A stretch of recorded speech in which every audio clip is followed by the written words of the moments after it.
est dans le groupe qui travaille sur les amendements organiques, les fertilisants organiques.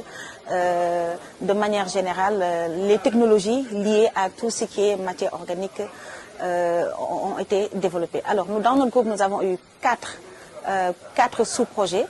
Un projet portant sur les composts améliorés qui a été développé par l'ISRA, un autre projet portant sur les inoculums microbiens qui est également une fertilisation à base de matière vivante, un projet portant sur le phosphogypse et le cholage qui n'était pas très bien connu. Pour arriver à la fin, ça a été un processus que moi-même j'ai découvert parce que c'est un projet de diffusion et nous dans la recherche on est beaucoup plus habitués à des projets de recherche, de développement.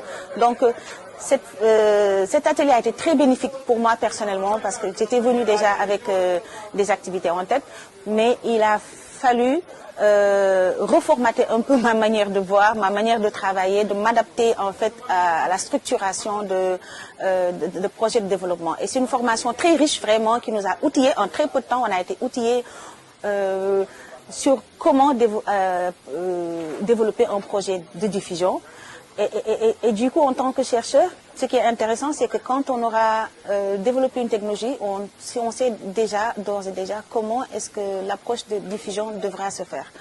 Donc c'est un processus qui arrive plus ou moins à son terme, qui a débuté par des visites de parcelles, qui a débuté par un brainstorming, qui est passé par un brainstorming des technologies avec des producteurs qu'ils souhaiteraient avoir par rapport à leurs problématiques, la récupération des sols salés, la dégradation des terres, des thématiques portant sur la transformation alimentaire, etc. Donc des préoccupations des producteurs, des acteurs, il y a même des privés qui étaient là, ont été prises en compte et on est là à ce stade-là.